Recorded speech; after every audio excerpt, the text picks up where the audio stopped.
हमारा हमेशा ही फोकस रहा है कि गुड गवर्नेंस, सुशासन, इसके आधार पर चीज़ों को आगे बढ़ाया जाए। ठीक 25 दिसंबर 2014 जिसको हमने पहला सुशासन दिवस के नाते से कहा था और टेक्नोलॉजी के आधार के ऊपर चीज़ों को बढ़ाने का जो क्रम उस समय शुरू किया था, लगातार उसको हम आगे बढ़ा रहे हैं। और आज भी इसमें 3 ऐसे जो प्रोजेक्ट हैं वो जिनको लॉन्च किया है वो आपके सामने आए हैं, जिसमें सबसे पहले तो चैटबॉट का ये जो एक सोल्यूशन ये दिया गया है। और हमको जैसे पता है कि परिवार पहचान पत्र भी अपने आप में एक यूनिक ऐसी एक चीज़ जो हमने तैयार की है, जिसका लाभ प्रदेश के लगभग 72 लाख परिवारों को उसका लाभ मिलेगा। अब इतना बड़ा प्रोजेक्ट स्वाभाविक है कि उसके अंदर प्रारंभिक कुछ जिसको कहना चाहिए कि एक निटी-ग्रिटीज ऐसी होती हैं, जो कुछ ऐसी समस्याएं आती हैं, उनको हमने लगातार ठीक किया है। चाहे उसमें राशन कार्ड की बात हो, चाहे पेंशन की बात हो, चाहे चिराई योजना की हो, इनकम की हो, वो पर्याप्त संख्या में हमने ठीक किया है।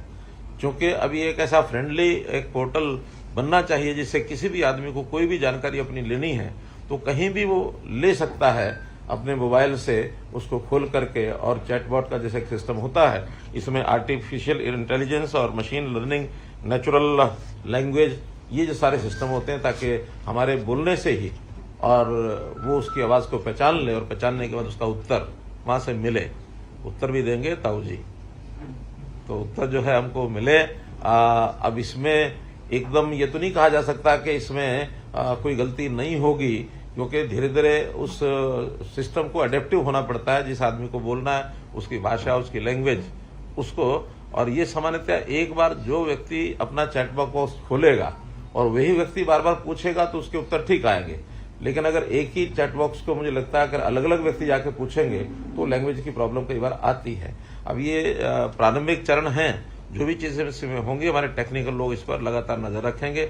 लेकिन अच्छा फ्रेंडली एक विषय, जहां भी कई आदमी होता है अपने मोबाइल को साथ लेके रखता है, चाहे वो खेत में जाए, ऑफिस में जाए, घर में बैठे पढ़ने जाए, सैर करते हुए भी अपनी जानकारियां ले सकता है। चैट बॉक्स का एक ही इस प्रकार से एक हमने सोल्यूशन दिया है और मैं समझता हूं जनता को बहुत इसका लाभ होगा। और जितने उसके प्रश्न होंगे, चाहे उसके जाति के हैं, आय के हैं, व्यवसाय के हैं, जन्मतिथि के हैं, ये सब जो उसको, चाहे उसका फिर आय के साथ उसका सार्वजनिक वितरण प्रणाली यानी राशन कार्ड हो, फिर उसकी चाहे जो भी कोई प्रश्न है, वो सारा जो सूचना डाटाबेस हमारे पास जो कोष बना है, उस कोष में से उसको ये उत्तर त्वरित और सटीक रूप से ये सब मिलेगा। दूसरा जो हमने प्रोएक्टिव एक पोर्टल बनाया है वो दिव्यांग सेवा, दिव्यांग की पेंशन ये सेवा। और इस सेवा में अभी तक दिव्यांग को पेंशन बनाने में काफी कठिनाई आती थी। आयु के हिसाब से तो 60 वर्ष की आयु एक गणना के हिसाब से ऑटोमेटिकली व्यक्ति की गणना हो जाती है, लेकिन इसमें शर्त है कि 60% उसका दिव्यांगता सर्टिफिकेट होना चाहिए। जैसे ही 60% दिव्यांगता का सर्टिफिकेट डॉक्टर से वो प्राप्त करेगा, उसको अपलोड करेगा, अपलोड करते ही प्रोएक्टिवली उसकी पेंशन जो है वो घर बैठे बनेगी। इसमें कहीं किसी प्रकार की कठिनाई नहीं आएगी।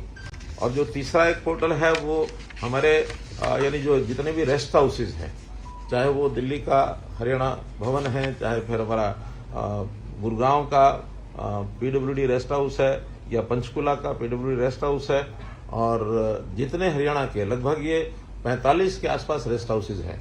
इसमें शिमला का बेनवर्बी है, मसूरी का रेस्ट हाउस वो भी इसमें जोड़ा है। मेरे ख्याल प्रदेश के बाहर के तो 2 ही है इसमें। तो उन सबको जोड़ करके और जो भी व्यक्ति बुकिंग करना चाहता है उसमें एंटाइटल, जिनकी एंटाइटलमेंट है, अधिकारी हैं या राजनीतिक जो लोग हैं, विधायक, सांसद, पूर्व विधायक, पूर्व सांसद, वो सब कर ही सकते हैं, अधिकारी भी कर सकते हैं। इसमें पत्रकारों को भी जिनको उसकी एंटाइटलमेंट होगी वो भी उसमें अपनी बुकिंग हिसाब से कर सकेंगे। बुकिंग प्राइवेट लोग भी कर सकेंगे, लेकिन उसका एक सिस्टम बनाया है कि 15 दिन पहले उसके लिए प्राइवेट बुकिंग के लिए जो कमरे निर्धारित किए गए हैं उतने वो कर सकते हैं। 7 दिन, 15 दिन से 7 दिन जब रह जाएंगे तो उन कमरों की संख्या और बढ़ा दी जाएगी। यदि वो आधे कमरे उनके लिए हैं, आधे कमरे जो एंटाइटल लोग हैं उनके लिए। लेकिन एंटाइटल लोग अगर बुकिंग नहीं कर पाते हैं, फिर भी कमरे बचते हैं, तो और कमरे फिर 7 दिन तक उसको 75% कमरे बुकिंग करने का भी एक सिस्टम बनाया है। हरियाणा निवास में, क्योंकि हरियाणा भवन हरियाणा भवन में 20 कमरे ऐसे आखिर तक हम निश्चित करके रखेंगे, क्योंकि वहां सामान्य अधिकारियों को अपनी मीटिंग्स होती हैं, विधायक हैं, मंत्री हैं, उनको जाना होता है, तो 20 कमरे आखिर तक उनके लिए उपलब्ध रहेंगे कि वो जाकर के कर सके। प्राइवेट आदमियों के लिए भी जो चार्जेस हैं वो जो सामान्यतः होटल के चार्जेस है उससे कम रखे हैं। सबसे ज्यादा इसमें दिल्ली के हरियाणा भवन के 2000 रुपया रखा है, गुरुग्राम का 1500 रुपया है, पंचकुला का 1000 रुपया है, और ऐसे ही बैनमोर और मसूरी उसमें जो वीआईपी सूट भी एक वहां है, तो वीआईपी सूट भी बुकिंग करा सकेंगे। बाकी जगह पर वीआईपी सूट नहीं करा पाएंगे, लेकिन वहां वीआईपी सूट, क्योंकि हमारे में से कोई जाना बहुत किसी का होता भी नहीं है, तो उसको भी कोई कराना चाहता है तो 3000 रुपया पर डे के हिसाब से उसको वीआईपी करा सकते हैं। और सामान्य कमरे जो हैं वो 2000 जैसा दिल्ली का रेट है, वो उनके लिए 2000 रुपया रहेगा। जो एंटाइटल लोग हैं उनके रेट अलग अलग पहले से हैं, वो जिनके एंटाइटलमेंट है उनको नाम मात्र नॉमिनल सा उसका एक पैसा होता है वो उनको देना पड़ेगा, ताकि वहाँ के जो सामान्य खर्चे हैं बिजली का या कोई और छोटे छोटे खर्चे होते हैं वो व्यक्ति एंटाइटलमेंट होने के बाद भी उनसे वो लिया जा सकता है।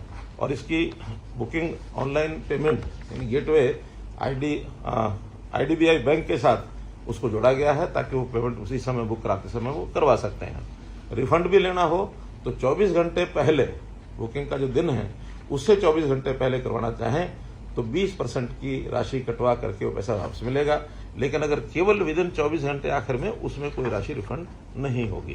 तो इस प्रकार की ये कुल मिलाकर एक फैसिलिटी दी गई है और प्रारंभ किया है।